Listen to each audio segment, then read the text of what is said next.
After months of blow-hot, blow-cold relationship, when Donald Trump and Xi Jinping met, they were all smiles.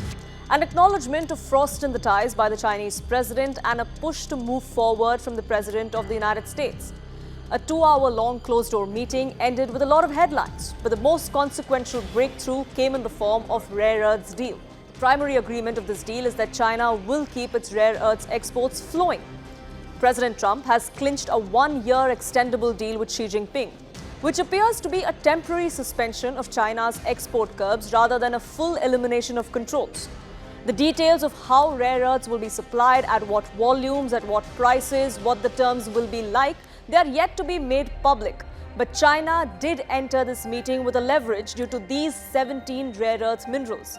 And it seems to have ensured that leverage got them relief from tariffs to an extent. These rare earth minerals, which play tiny but vital roles in multiple products like cars, planes, weapons, have emerged from obscurity to become China's most potent source of negotiating leverage.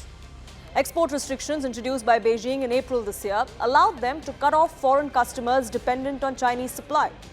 Just this month in October, China expanded its export restrictions, citing national security concerns. That sent the world in a tizzy, including the United States. And rightly so.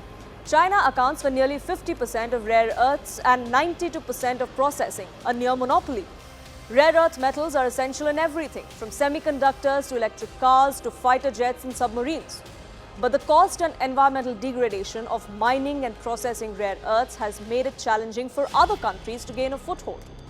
From 2008 to 2018, China exported more than 400,000 metric tons of rare earths, accounting for roughly 42% of global exports.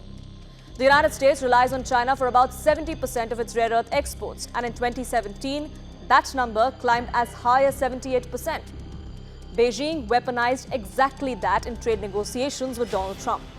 While the framework stabilizes trade, it leaves several structural challenges unresolved.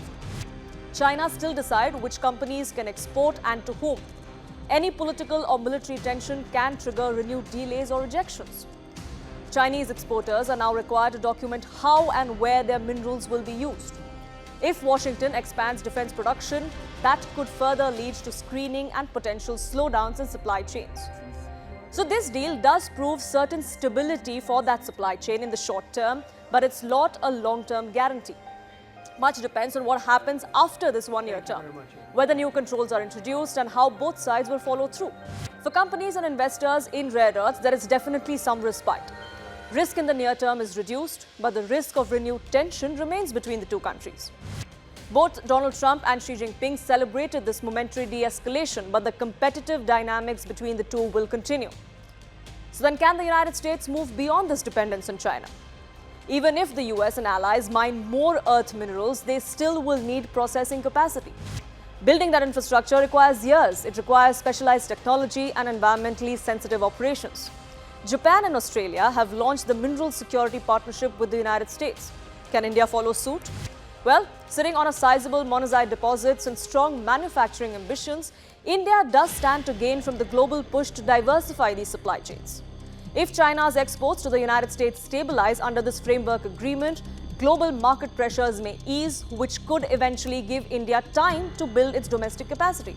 That would solve New Delhi's problems with the United States, give New Delhi a bargaining chip against the Trump administration, which seems adamant on the 50% tariffs that it has slapped against India. The road to this is a long and arduous one, though. If New Delhi invests in refining technology, transparent licensing and export alliances, it could transform itself from a supplier of raw material to a strategic partner in global tech supply chains. India did recently launch the National Rare Earths Mission, but things have been moving slowly. Given the breakthrough for China and United States, the question now is, can New Delhi take a leaf out of Beijing's playbook and make it a win-win situation?